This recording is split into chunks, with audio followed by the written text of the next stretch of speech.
So we have one of those microwaves that just pulls out, and like it's like toddler height, so he can open it and shut it. And when I wasn't looking, he went and put my wallet, which is really my phone case. Thank God my phone wasn't in it. Could you imagine if he cooked my phone? I mean, it would have started a fire. No, it would start a fire. No, my career would be cooked. Welcome into Scoop City. I'm the Athletic Senior NFL Insider, Dianna Rossini. And I'm Chase Daniel, played quarterback in the National Football League for 14 years. I am ready to rock. I have never been more excited. For?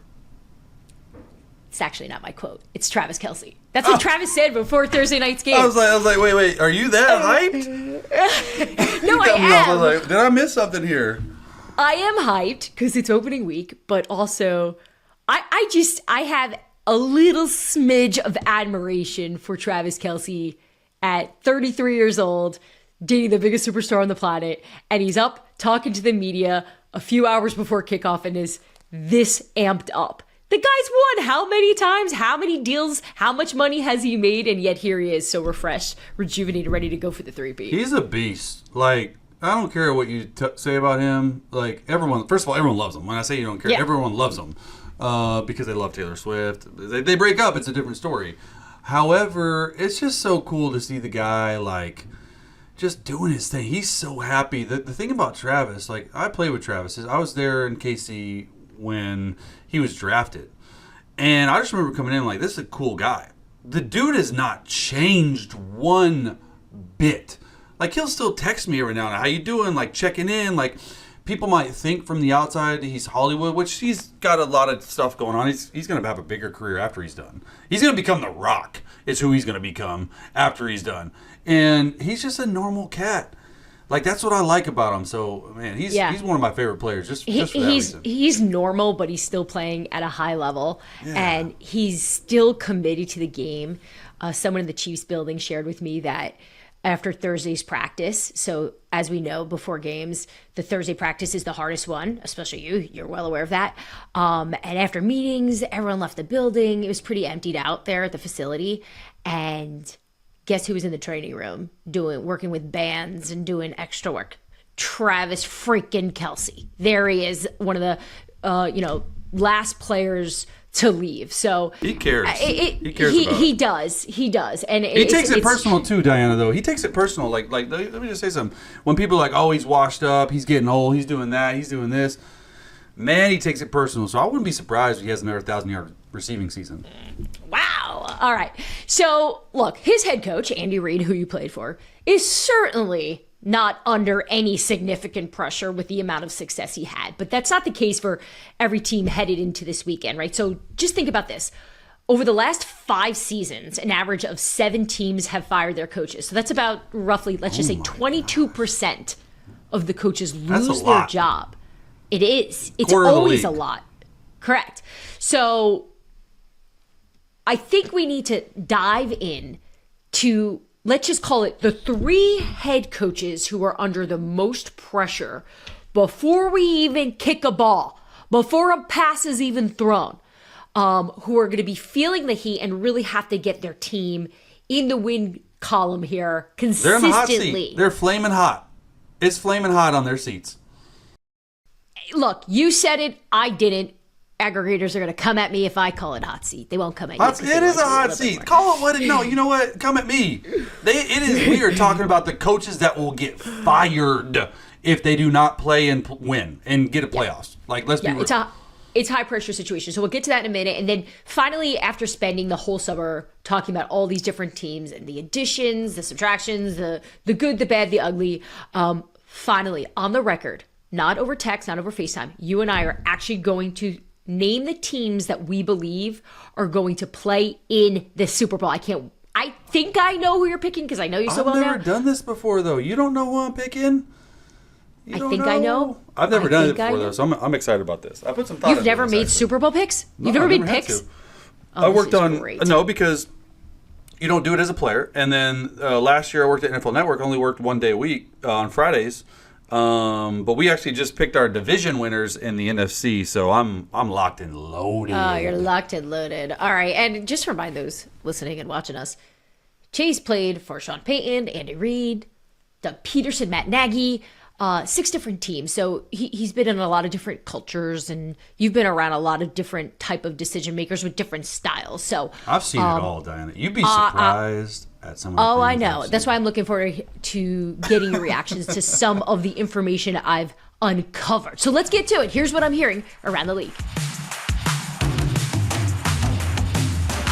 All right, so we're going to get through 3 different head coaches that are under a lot of pressure here, beginning in Philadelphia with Nick Sirianni. If you recall, Chase, when we started this podcast back in July, we did a real deep dive on Philadelphia and what went wrong, how this all came apart, because we know they won 10 games. They looked like they were the best team in football, and then they just fell off a cliff. And it all fell apart, and there's reasons for it. And the reasons aren't the things that sometimes that you hear about teams that cause losing. Injuries, just loss of focus. None of that was the case in Philadelphia. A lot of this had to do with what was going on behind the scenes. But I want to just start with probably the most important piece of information in regards to what happens in the city of Philadelphia and the Eagles.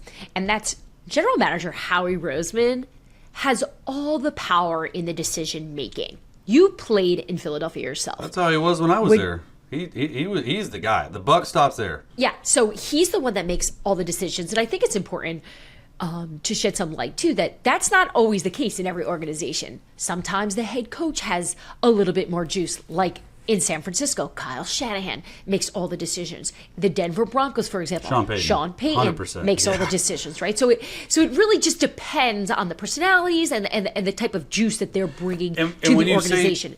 Exactly. When you say decisions, let me just be clear, like roster decisions, meaning like, hey, I have the final say over the 53-man roster. That's how many people are on an NFL roster, 16 practice squads, 69 total.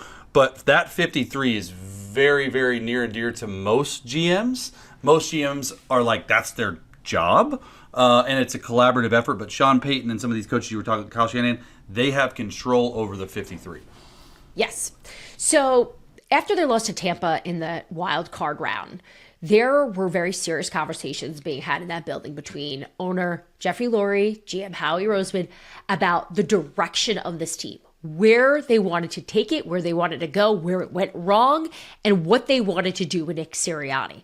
So they put that decision-making on pause initially, and they decided to make the first moves by firing their coordinators, right? Both. So Brian Johnson was immediately fired, right? Remember? Sean Desai, This was defensive coordinator. And yes, Sean Desai and Matt Patricia. And if you recall, Brian Johnson, he was a really big name in league circles about potentially being a head coach one day. I know he had interviewed and spoke to a few teams as well before he wound up staying in Philadelphia as an offensive coordinator. So the first move was, all right, the offense stalled. Let's get rid of the play caller. Let's get rid of the offensive coordinator. Now, it's important to note, Nick Sirianni had his Let me hold on, Diana. You got to let people know context. I know you were about to, but I'll do it for you because Nick Sirianni had his hands all over that offense last year. The scapegoat on the offense was Brian Johnson. Let me just be clear about that. His name is still really talked about in league circles, is what I'm hearing, as a good coach. He's the scapegoat. Nick Sirianni decided to make those two coordinators. I know Sean Desai personally. I was with him for 3 years. Okay, great defensive-minded coach. Didn't have the locker room. Okay, what happens with both coordinators? Hey, Nick Sirianni said, I'm going to push the blame off. Okay, and I'm gonna fire everyone to keep my job. And I guarantee you that came from Howie Roseman. But getting back to the offensive coordinator, it was Nick Sirianni's offense the whole year. Okay, and so he's at fault for this, not Brian Johnson. Just want to make one thing clear to all our viewers out there. Yeah. So, look, it happens. It's usually the play when head coaches want to save their jobs, right? We need to make changes at coordinators. And I'm sure they also have reasons why they didn't feel that maybe Brian Johnson was syncing up with quarterback Jalen Hurts. But that was another big problem, the disconnect between Jalen Hurts and Nick Sirianni, which from what I was told, they've really improved their communication themselves between one another. Just trying to get on the same page in terms of what they're trying to do and accomplish and what Jalen wants to do more of. There was a disconnect there. So Jalen's getting more say. Correct. He has more influence on what's going on. Now, look, Nick Sirianni is just the CEO of this team, right? Not just. He is. That's an important role. Yeah.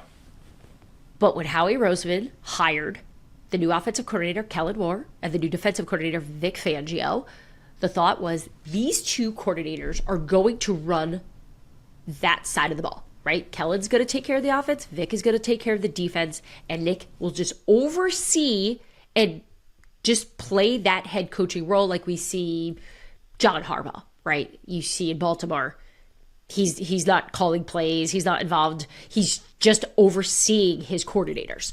So that's essentially what Nick Sirianni is doing now. Some of these play callers as head coaches, they give up a lot of the strategy, except really Sean Payton and Andy Reid, two of the best head coaches. But they give up a lot of the strategy in the game. When do we call a timeout? When do we call 2 minutes? They don't care. They're so worried about the offensive or defense side of the ball. So just put that in context there.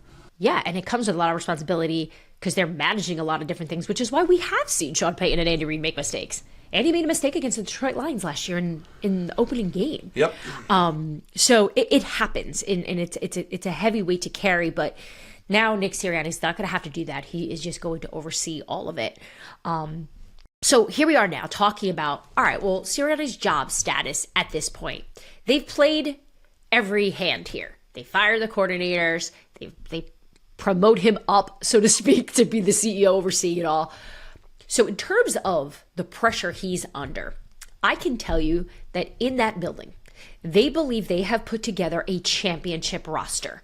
And they're correct about that, right? When you go up and down this offense and defense, you're not going to find a lot of holes, right? So they're handing this over. Hey, we bought you the groceries. We went shopping. We got you everything you need. Now go cook a meal. And that meal better be something real spicy that we're going to eat in New Orleans. Because that's the type of team that they're building. That's a good line right there. Spicy. New Orleans is hosting the Super Bowl this year, if you didn't know. That's why she said it. Correct. So I think that this is a year that Nick Sirianni is going to be closely watched. And we are talking about a city that doesn't have a lot of patience. This is a city that won a Super Bowl and immediately demanded another one the next year. They quickly forgot that. They fired Doug Peterson a year after I was with Doug Peterson in Philly in 2016. I followed him over from the Chiefs. 2017, I was gone. Doug Peterson won a Super Bowl. 2019, whenever he was fired, out. Like, the expectation is the expectation in Philly. They freaking threw snowballs at Santa Claus. like they don't play over in Philly. All right, so let me ask you this, because what I believe can save Nick Sirianni is if we get the best version of Jalen, right? If we get this offense just running on high cylinder and they're able to score a lot of points and really stay ahead. Because remember, they don't have Jason Kelce anymore. He called a lot of the protections. He ran all of that up front. It is probably the biggest loss in football in terms of a player leaving one team. Obviously, he's retired now, stepping into the media. So my question for you, though, is, you know his offense very well. You have a relationship with him. What can we see from a Kellen Moore offense in Philadelphia? What's going to be his touch on this thing? Well, I mean, they got Saquon Barkley. We interviewed him. Like, he's the key to the kingdom right there. Like if you got to lean on your workhorse and Saquon Barkley. Does Saquon Barkley still have it? I think so. He's got to prove it. They're going to lean heavily on the run game. People are like, oh, Kellen Moore, you love to throw it. Led top 5 offenses every year he's been an offensive coordinator except one. Like, oh, they ran it way more, Dianna, than you think. The other thing that I think matters in this whole situation is Jalen Hurts. Like, you can say what you want about Kellen Moore. They're going to let him cook. It's his offense, so they'll ride or die by him this season. Honestly, like, let's just get if it's not a good season, Dianna, like, if they're not a Super Bowl in Philly, like they're getting rid of everyone in the building. Like, that's my take on it, because Philly don't mess around. They almost fired Nick Sirianni, which I thought was a little bit much last year, like you were just saying.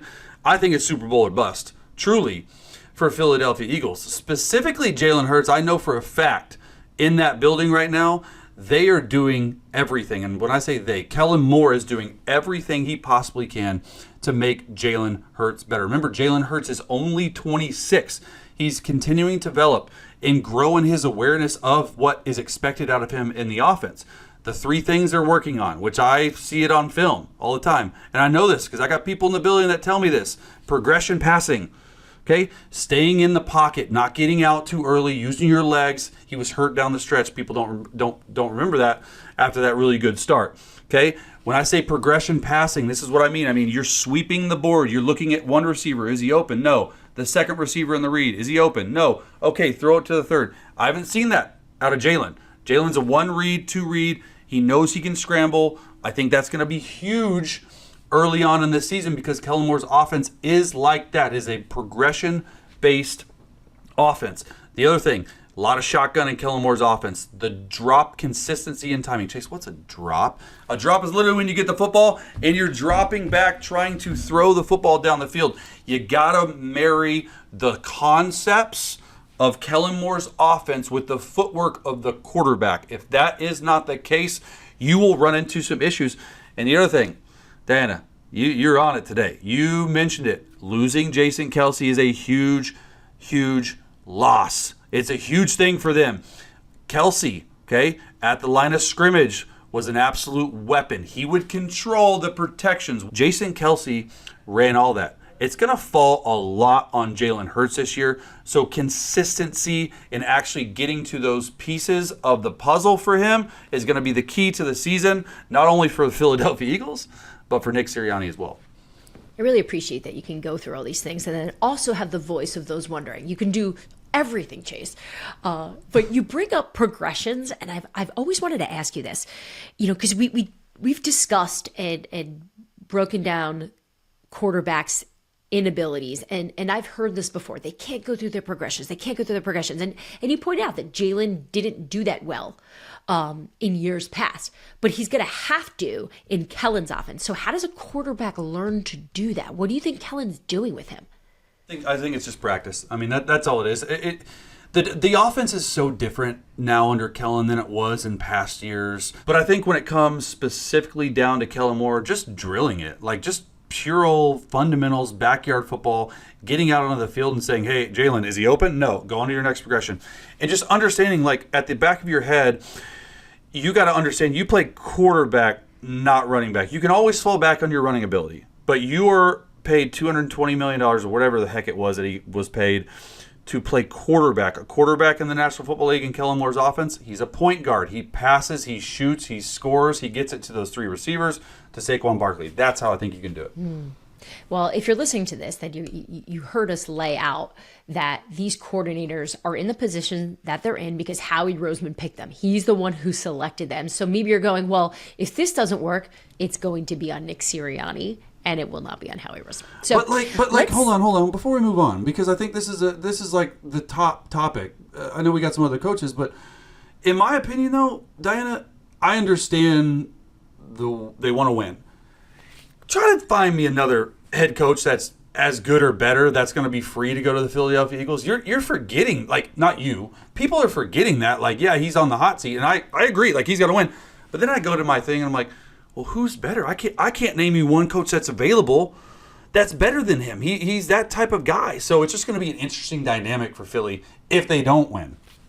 Well, we're going to go to line 1 in a few minutes here. Once we work through these coaches, I want to quickly go through who you think is going to get a call from Howie and these other general managers that could possibly be in search for a head coach. But let's move on and say the division with the New York Giants, right? So we mentioned Saquon Barkley and, his former team, now an offense no longer with their star player and their star running back and their star offensive player. Granted, Malik Neighbors is there. He's been the star himself of training camp. I've heard nothing but just incredible stuff coming out of Giants practices about what Malik has been able to do. It really has an Odell Beckham Jr. vibe to it, and that's a good thing. So Brian Daboll is now going from just being the head coach of this team to being the clear offensive coordinator, the play caller. Mike Kafka no longer doing it. So this is Brian Daboll's offense. What needs to get better immediately for this Giants team to have success and for Brian Daboll to really stay off this hot seat? Everything. I mean, truly everything. It's just they're not a good enough offense skill player wise. Everyone saw Hard Knocks. You watch Hard Knocks, right? They let their best offensive player walk for a couple $1 million. That is inexcusable for me. The owner is in the office of Joe Schoen, the GM, saying, you got to keep him. And now Daniel Jones coming off multiple injuries. I feel like he's been hurt every single year. You're pretty much telling me that you are making Daniel Jones the star of the New York Giants. I don't know if he can handle it. I don't think he can handle it. I don't know if he's a quarterback. Diana, when you talk quarterbacks in the NFL, you talk great, good, bad. Maybe there's average. You put them in 3 categories. I think Daniel Jones is average. And it's not to demean him. I just don't know if he has that it factor where you need to lead the football team down the field and you need to put this team on your back. I haven't seen it. Giants fans are fed up with it. You go out, you get Malik Neighbors. I understand that. There's just not enough weapons offensively. Well, let's remember, too, they tried to get a quarterback in the draft, right? Hey. That was known. So they tried moving up. They were couldn't trying get to it cheat done. on Daniel Jones. That's what they were doing. They were trying to cheat on Daniel Jones, and now they have to salvage this and make this work, knowing, and he knows that they were trying to make this move. So, look, you brought up the ownership comment made on Hard Knocks, and you said it in a way that I don't think emphasized the importance of what he said, which is, if we lose Saquon Barkley to the Eagles, I'm going to lose sleep, right? He's losing a lot of sleep. He's losing a lot of sleep. And Chase, stay with me on this one. I want to go back 2 years ago. During the draft, the Tennessee Titans trade their star receiver, A.J. Brown, to the Philadelphia Eagles. A huge acquisition for the Philadelphia Eagles, okay? A.J. Brown did not want to get traded. There were people inside the Tennessee Titans building who did not want to trade A.J. Brown, but ownership did not want to pay him. And at the time, obviously, the pay was a little different. They also didn't want to deal with the drama of him possibly holding in and causing distractions. So as a franchise, they decided we're going to ship him out and trade him. A.J. did not like that. He felt rejected, and I think he was a bit stunned that they did it.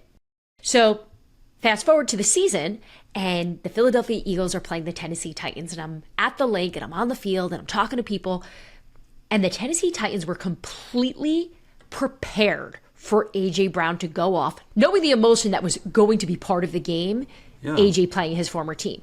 And so what does he do? He goes out there and puts on an absolute highlight reel with 2 touchdowns. He was unstoppable.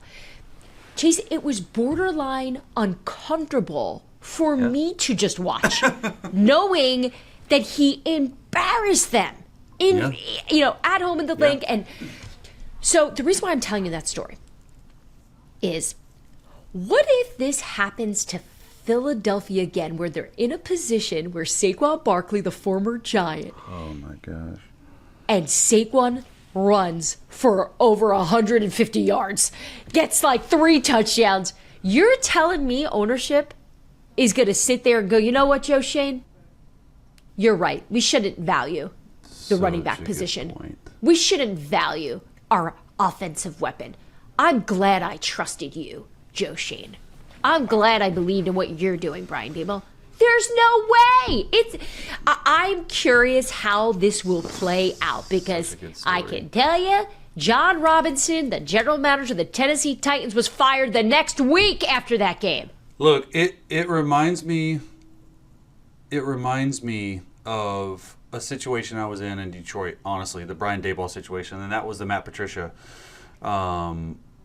era of the Detroit Lions. I was there in 2020, and I say that because it's sort of similar on how I view not only Brian Daboll, but Matt Patricia as well. They're both, hang with me here, Brian Daboll is an excellent offensive mind.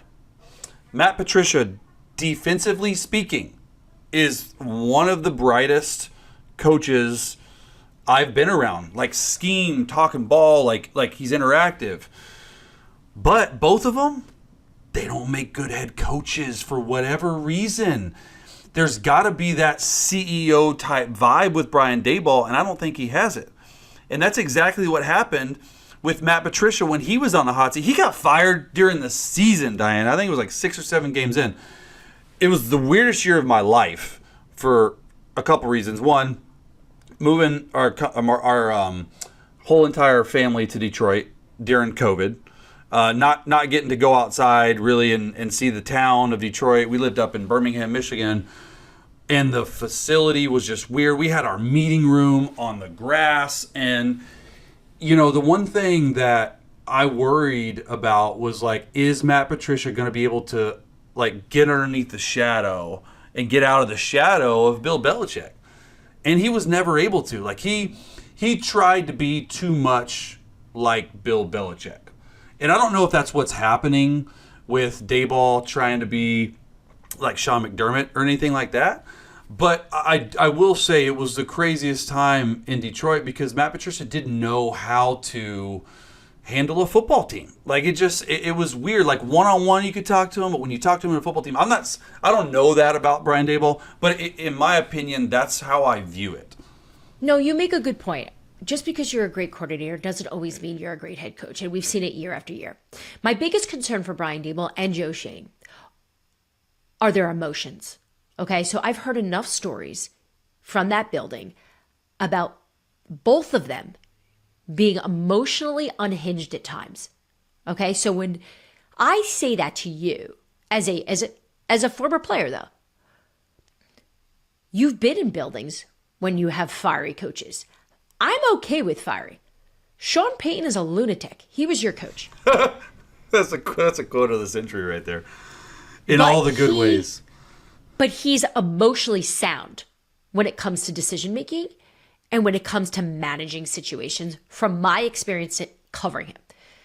So there's a difference there. And I'm not saying one's better than the other. I'm just using the example of bad emotional, right? So when I say that to you, when I say like a coach is over emotional, how do you think that affects a team? Well, it depends on the type of emotion you're showing. If you're showing like just disdain and disgust, it's awful. It gives the team zero confidence. When you're in a team meeting, you can't control your emotions. All you're doing is yelling. It's like when parents yell at kids, yell at all. I do it. I do it. I try not to, but if you can't control the emotion of yourself, how are you going to lead your family? Okay? And your kids are going to look at you like, Dad is so mean and crazy. I do it. But I try to, they can't comprehend in their mind, if I'm disciplining them, they can't comprehend in their mind why they're not allowed to not draw on a table. They're too young. And I'm not saying I'm drawing the comparison because that's a head coach. You're a father figure. People look at you for everything, whether they want it or not. We're talking about grown men here, Diana. Grown men, they want to be led. Men want to be led.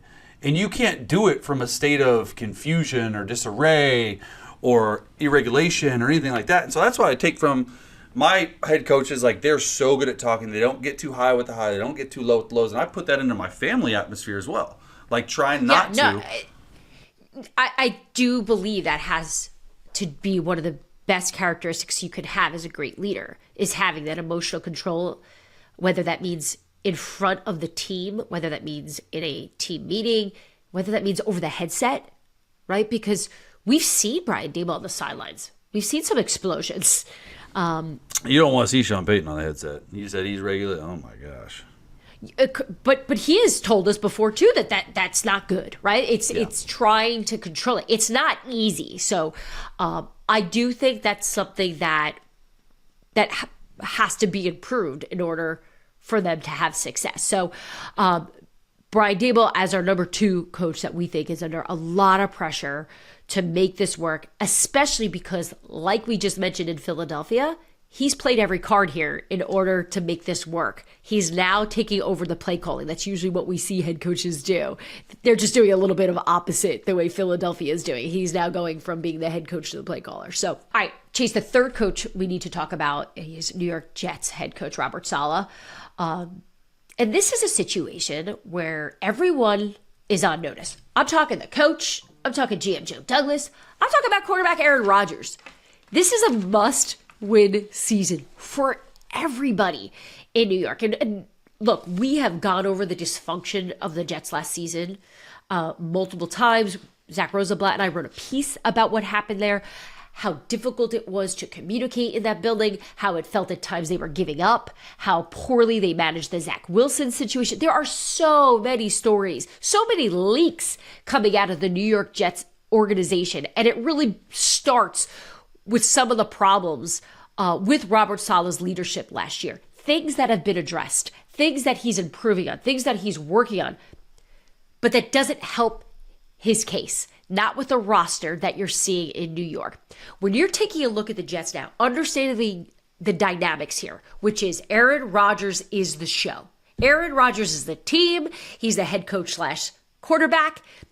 They move as Rodgers moves. How do you see it? Well, I'll tell you one thing, how I see it, Diana, and it's great. You can talk all you want about Robert Saleh and Joe Douglas and Aaron Rodgers, and rightfully so. Those are the three most important people in the building, unless your name is Nathaniel Hackett, offensive coordinator. Okay, he holds the keys to Robert Saleh's career and his head coaching gig, because Robert Saleh will always get a defensive coordinator. He's an elite defensive mind. I actually think Robert Saleh has done a hell of a job with that Jets organization. I don't know how in the world he was able to get 7 wins last year without Aaron Rodgers. Okay, but I do know that Nathaniel Hackett, and we were talking about it before, I don't know if he has his fastball. I don't know if he has it, and we talked about it on the show. You broke the news, Diana. You broke the news. The Jets were flirting with Arthur Smith this offseason. Didn't end up making a move. Now the focus goes directly back to Robert Saleh. All right, you're riding with Nathaniel Hackett. You're boys with Aaron Rodgers. What are you going to show me? There were 4 plays last year. That's it. The roster is talented. The defense is top-notch.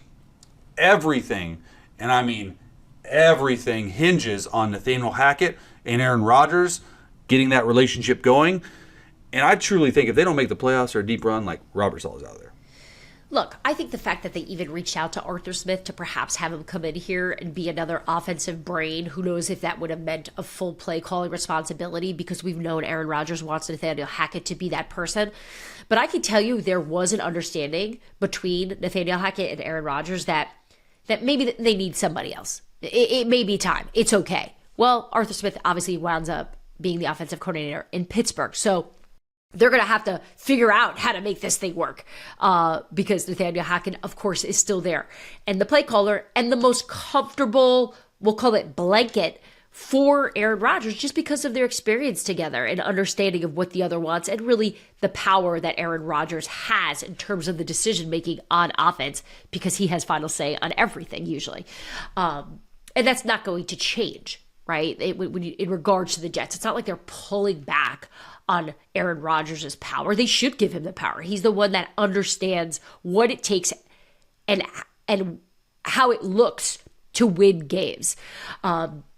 But just based, if we know everything hinges on the performance of Aaron Rodgers, when you watch him though, when you are looking at some of his previous, let's just say 2 years, do you think Aaron Rodgers still has enough with this roster to have success this year and perhaps save Robert Saleh?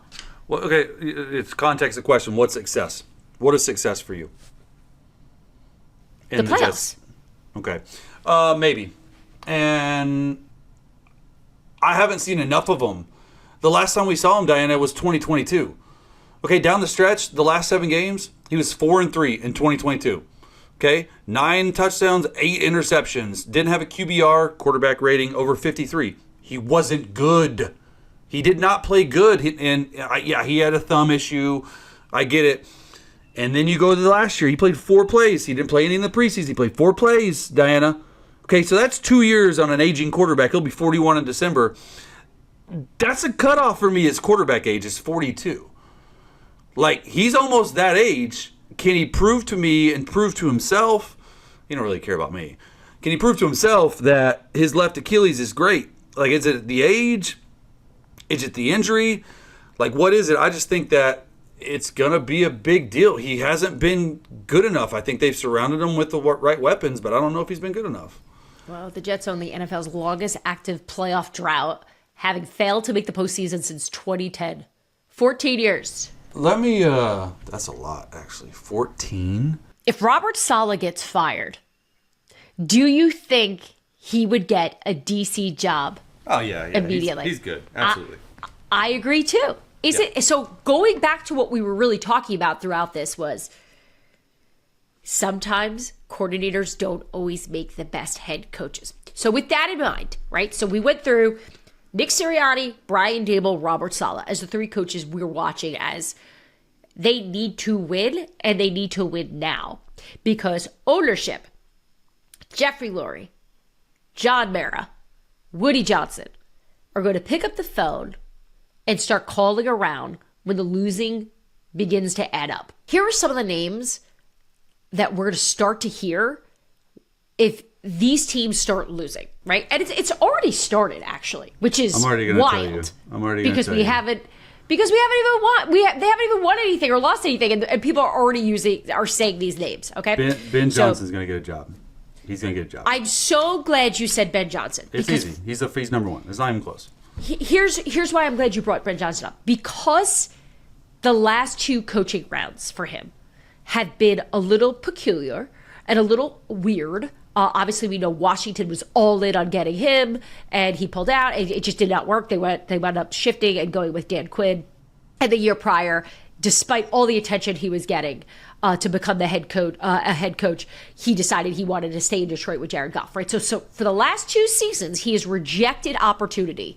I heard he wanted too much money. When he was talking to the Carolina Panthers, I can tell you that the number they were asking for was very high. Hey. But there are a lot of owners that will pay that, right? Yeah. So Ben Johnson, I think, will be once again a hot name. And look, there's always value in mystery, right? It's like he's denied everybody. Maybe he becomes the toy becomes a little bit more shinier because no one's been able to land him just yet. I think Bill Belichick, I know he's doing 427 media jobs right now. I think can't he's going to come back? avoid Bill Belichick right now. He is everywhere. He's all over my social media timelines. He's on my televisions. He's in my newsletters. He's on my YouTube channels. Bill Belichick has never said no to a media job opportunity, which is why I'm hoping to get him on Scoop City at some point this year. Because he's so open to it, which I still think is so weird. This is a guy who hated the media. He was brutal to interview. It's not weird, Diana. He's getting paid so much money right now. He's making the money. It's not weird for him. You see Nick Saban doing a college game day. He's the Nick Saban of the NFL. Even better. So I had someone in the league who I trust a lot and who knows Bill really well say to me that this has nothing to do with Bill trying to stay out in front, trying to connect with the younger audience, trying to get those young players to buy into Bill Belichick.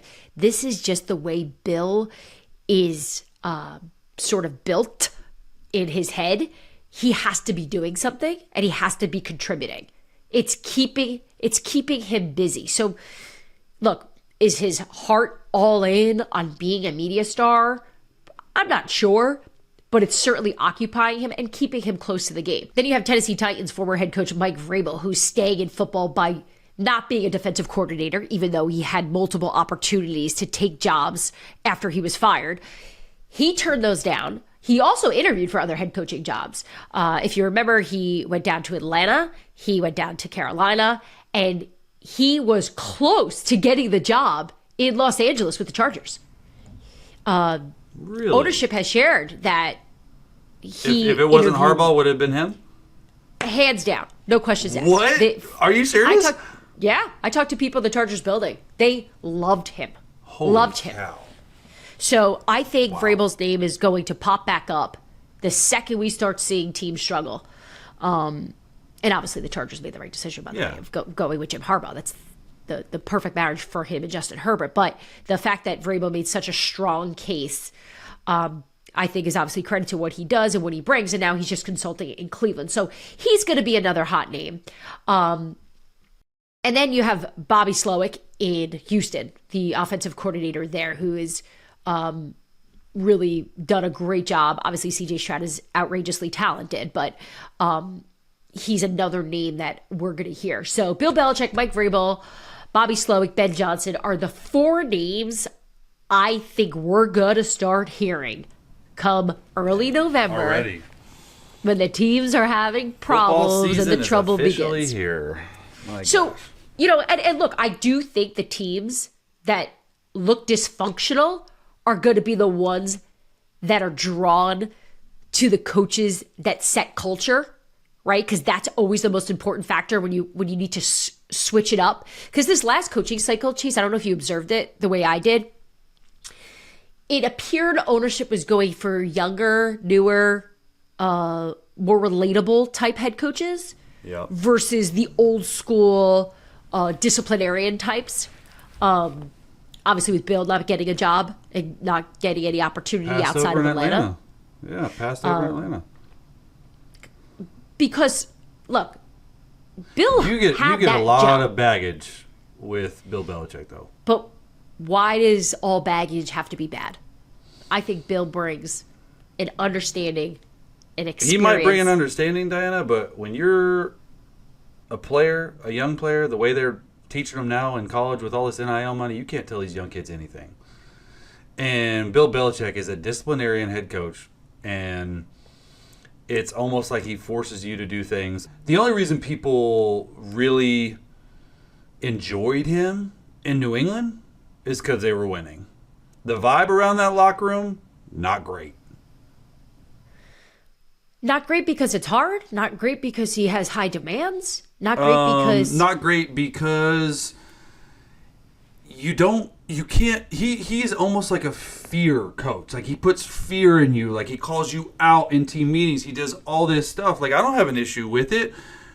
But when you're doing something like this, and, yeah, you're getting paid a ton of money at your job, you want to feel good about where you show up to work. In the last few years in New England, those guys in the locker room, that's really what matters, because that's what the product you put out on the field.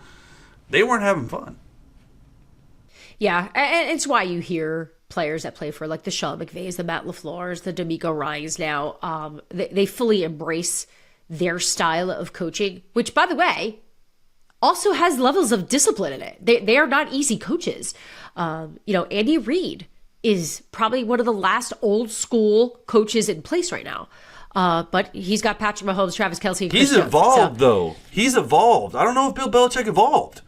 I was in a room with Andy Reid. He has evolved to the game. He has given his players, we sat down with him, he's given his players much more responsibility. There's a difference between Bill Belichick and Andy Reid. Bill Belichick, GOAT. He is the GOAT, Super Bowls, all that stuff. Andy Reid's a different animal, though. Yeah, he has certainly adapted to what he's doing here.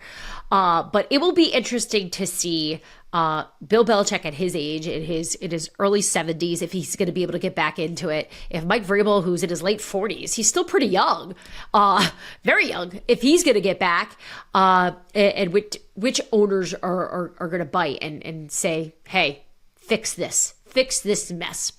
All right, speaking of mess, we've been a mess all summer long because we cannot figure out who's going to the Super Bowl, but it's time, Chase. It's time to put it all on the table. I'm really doing it. We are going to make our Super Bowl picks when we come back. We've got a few more hours before kickoff, Chase, so it is now time to make our Super Bowl predictions. Chase, I'm going to make you go first. No. This This was your idea. I hate picking. You're going to go first so I can judge you first. For those who are new to us, he does not like making these types of choices, and I don't like lists. So if that's what you're coming for on this show, you're not getting it from us. Yeah. All right. You go first. You go first. Okay. I wish we had a drum roll. I got the Packers and the Texans in the Super Bowl in New Orleans. Oh. And CJ Stroud hosting up the Lombardi Trophy with Houston Texans getting their Super Bowl. So you think they can run it back and get even better? Year 2, D'Amico. Year 2, CJ. I'm all in on D'Amico. after spending time with him at that practice and interviewing him here on Scoop City, it's worth taking a listen to that interview. If you haven't had a chance, you can see it on YouTube or in our podcast, wherever you listen to them. I just think he has figured out the secret sauce of coaching hard, yet coaching in a way that brings out the best in his players. The addition of Stephon Diggs, obviously with CJ Stroud now taking another step. It's his second year. That's it. And he's already so looking like one of the top quarterbacks and perhaps maybe one of the best to ever do it. That's the goal for him.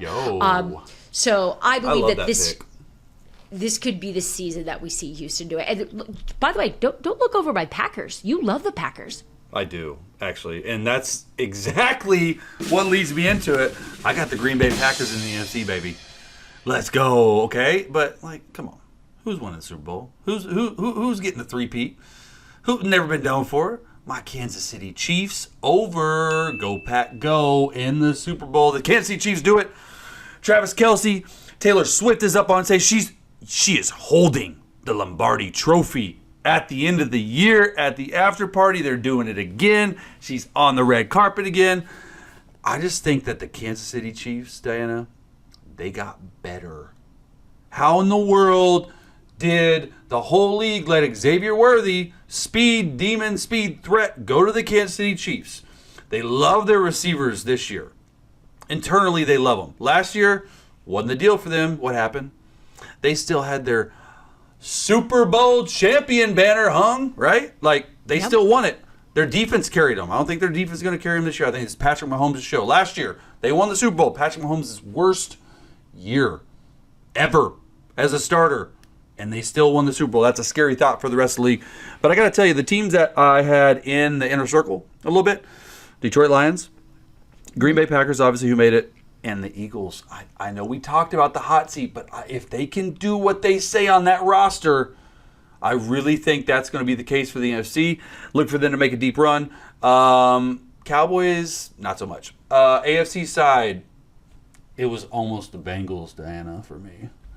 I love Joe Burrow. Joe Burrow has yet, in the history of him playing, he hadn't had a full off-season training camp schedule till this year. Jamar Chase holding out, and I got it. Yeah, he's going to sign soon. It's okay. T. Higgins, great. They lost Joe Mixon. That's okay. Zach Taylor, show me what you got. But I think the Chiefs end up with it. Yeah, I'll add Lou Anarumo's defense, too, there for Cincy. That always figures out a way. And look, Lou Anarumo is actually a Patrick Mahomes killer, right? Like, he's figured out ways to beat him. So I get the confidence that you have in Cincy. And I think we have all learned. You don't bet against Patrick Mahomes. You just don't. And now that he actually had these weapons, the deep ball is what I keep hearing about. That's what's back in this game. That's what's back in this offense. Going over top their heads. We're going to probably see it on Thursday Night Football. All right, Chase, that'll do it for us here on Scoop City. We are back on Friday with a brand new episode after taking in the Ravens and the Chiefs. We're going to talk all about that on Friday's episode. And we have a gigantic guest. We have Bills quarterback Josh Allen on the show. So we will see you guys on Friday. Enjoy Thursday Night Football. Bye, guys. Tag me next time. Thanks for tuning into Scoop City. If you want to hear more, make sure you like and subscribe. We drop our new episodes every Tuesday and Friday.